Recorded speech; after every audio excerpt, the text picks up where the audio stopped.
Hey, it's Max from UNFTR reporting for the MeidasTouch network, and there are not enough hours in the day to tell you everything that's going on in the United States, especially with the passage of the big but not so beautiful bill. The good news is that we have at least a year and a half to work through all of it, because this is officially the last thing the Republicans will do with their time in power. Just like the last time. The motion is adopted.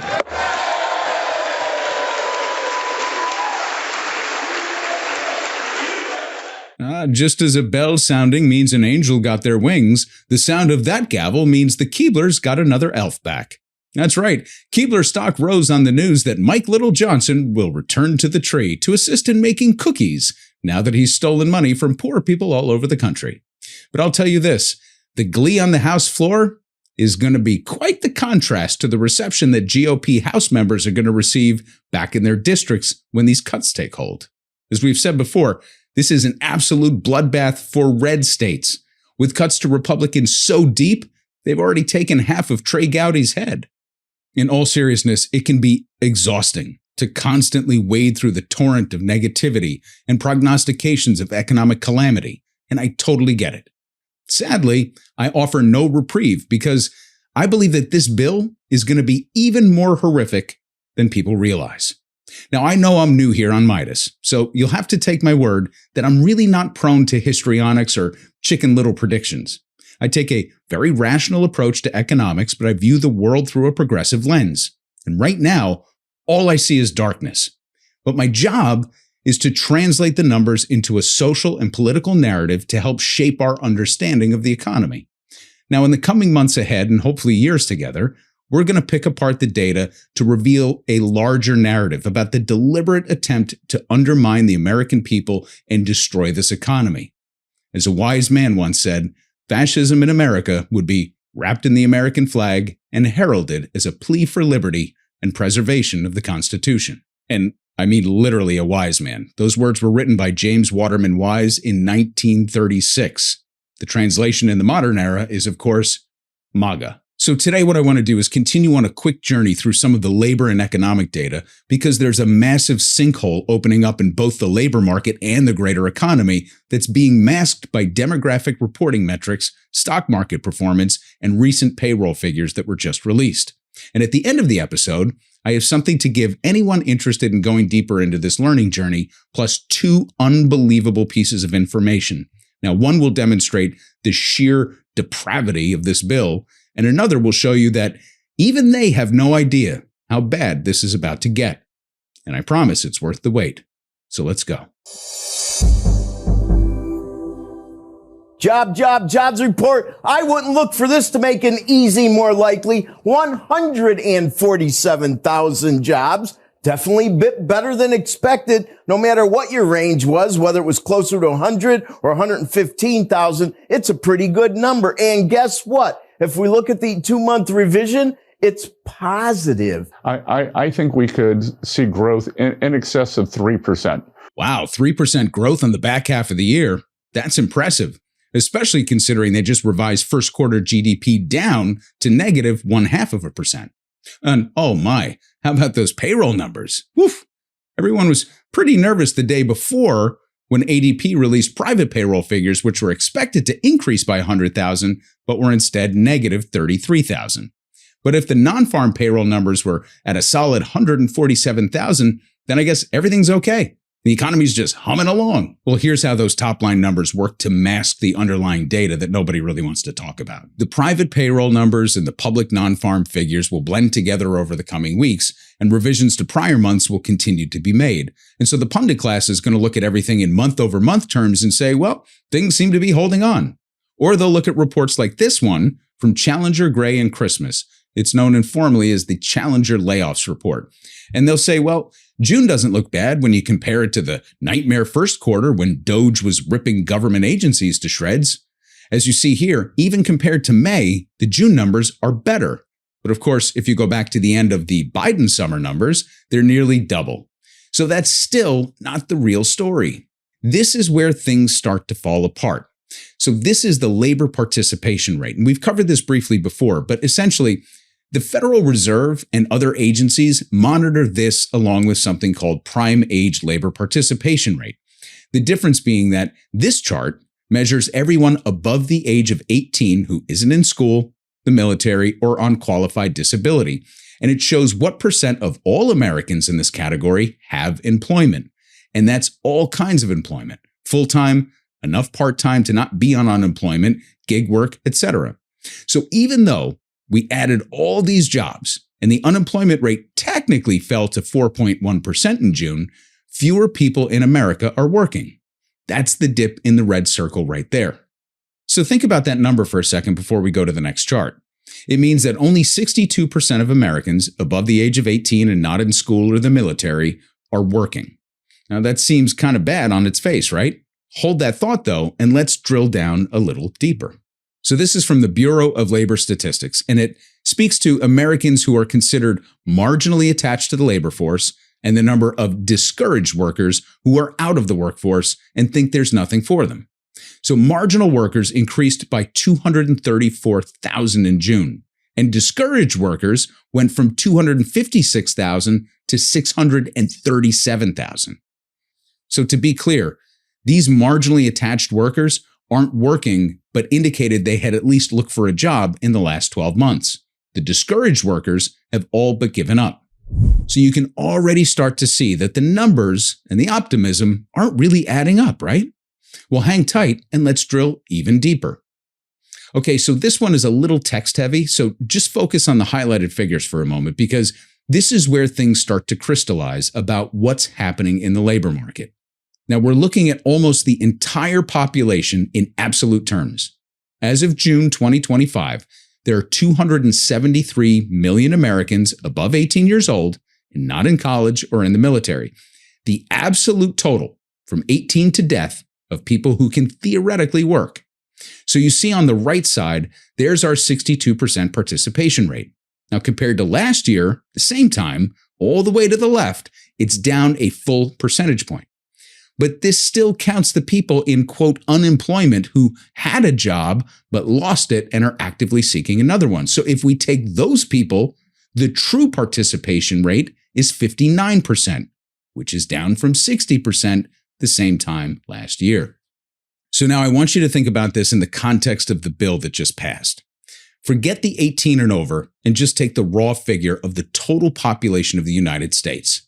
According to the last census, it's around 347 million people. So babies to fogies. So technically, 163 million out of 347 million people have jobs. So that's actually 47% of America is working. Okay, so why make this point? I mean, people under 18 aren't really supposed to work, right? So why does it matter? So first off, less than half of the population right now, officially, is supporting more than half. Okay? So this is an absolute reality of the United States right now, and it's only going to get worse because we have declining birth rates and more boomers are retiring every month. But the real impending crisis is that a large portion of true unemployed people in this country can't work. They can't find meaningful work, maybe where they live, or they're at home caring for kids or the elderly. And the GOP Senate just threw an entire chunk of that population into absolute crisis by taking away life-saving benefits like Medicaid and SNAP. So look, we were on an unsustainable path to begin with. But what the GOP just did is divert the path toward a cliff for a substantial portion of this population that was already dangerously close to the edge. Also, they could save money to cover their tax breaks. And while we're talking about tax breaks, here's the first of the astonishing bits of information that I wanted to share with you. The tax cuts are worth trillions of dollars, extending the old ones that already added trillions to the debt, and some new ones that make it easier for the wealthy to evade taxes. Now, in a separate video, we'll break down some of them, like the SALT deductions, but get this. The Senate version of the bill includes several provisions that decrease the value of charitable deductions, which experts and nonprofit advocates say will negatively impact charitable giving. So according to the National Council of Nonprofits, the bill caps itemized deductions with a floor for itemized charitable deductions, and it discourages corporations in addition to individuals with a 1% floor.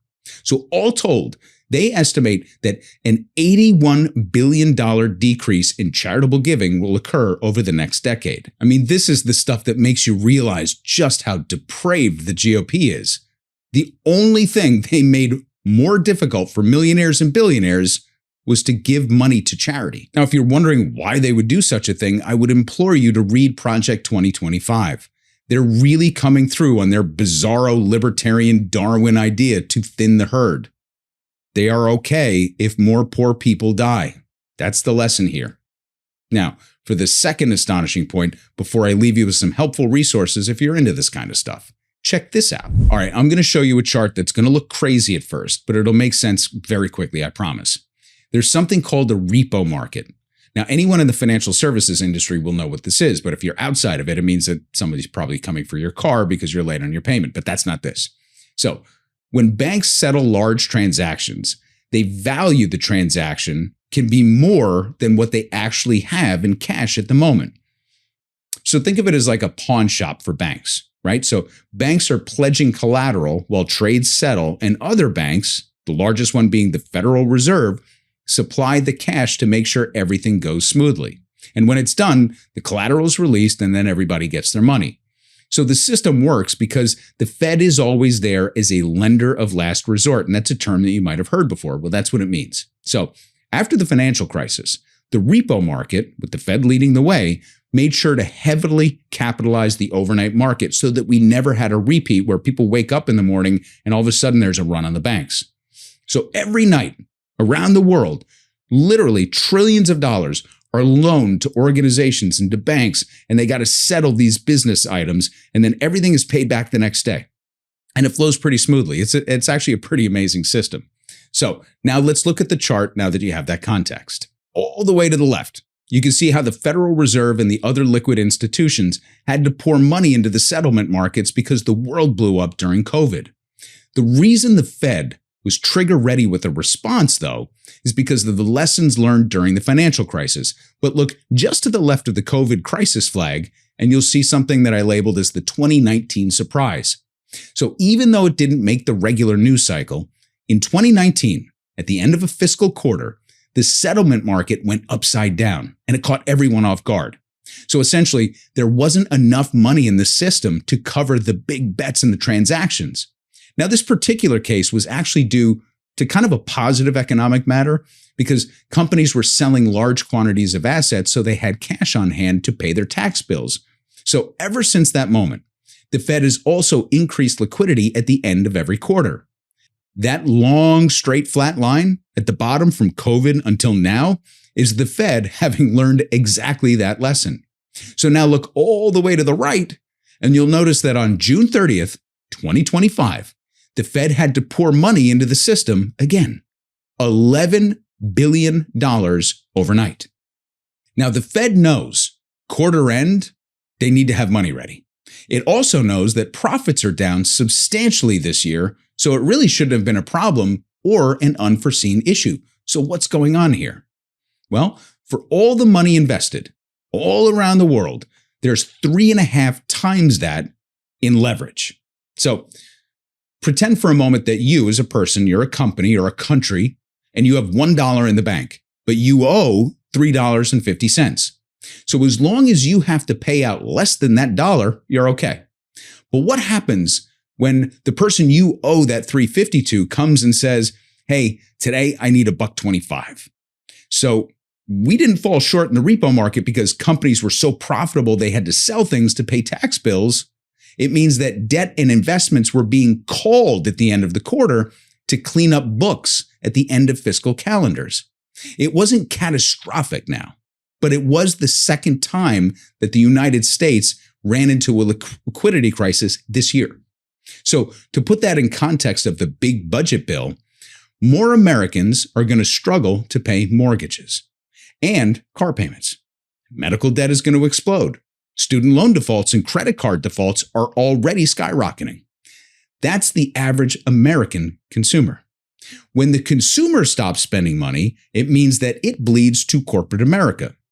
The small end of the spectrum of corporate America first, then the mid-sized firms, and then the financial crisis. So the upshot is that by kneecapping the American consumer, The GOP just guaranteed that corporate America comes next. And in turn, they'll lay off more people, and that's how these vicious cycles start. And now for the helpful resources that I promised you. Because you made it this far, it means one of two things, or both. One, it means you're just as intrigued by this stuff as I am, and I appreciate you hanging in. And two, you're just as mystified as to why the GOP is so mean and why they're determined to return us to a feudal system of haves and have-nots. So I tried to think of 5 books that gave me the best answers to these burning questions. So I chose these ones and I put them in order because I think when you put them in order, it too tells a story.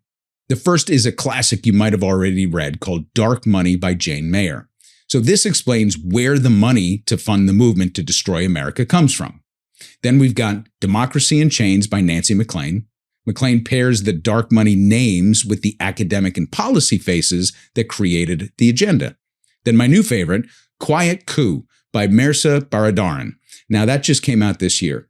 Now her book ties the whole neoliberal narrative together with a bow. Absolute masterpiece. Then we have Techno-Feudalism by Yanis Varoufakis, the former Greek finance minister and all-around rabble-rouser who offers a glimpse into what comes next. And the big one at the end that's worth working towards, Capital by Thomas Piketty. So I think Piketty is really the proof in the pudding. So if the first 4 kind of tell you a story, Capital lays it all out and paints a picture in excruciating detail and shows how the wealthy have empirically taken the vast majority of the wealth in the world. Now, there are those who even speak of Piketty in the same sentences like Smith and Marx and Keynes and Galbraith, so worth the read, but worth building up to. I'll put a link to them so you can peruse our bookshop and find them. And look, we have miles to go, especially now that the bill is passed. And it's going to be a long and difficult road. But it is always darkest before the dawn. And if we do the work together, we're better equipped to fight the good fight if we understand the challenges we face, then we can put the pieces back together. And I'm in it for the long haul if you are. As always, for the MeidasTouch Network, I'm Max from UNFTR. You can find us on YouTube at UNFTR or go to UNFTR.com to sign up for our free weekly newsletter. I'll see you next time. The truth is more important than ever. Check out our new Truth Over Lies collection at store.MeidasTouch.com. All 100% USA union made.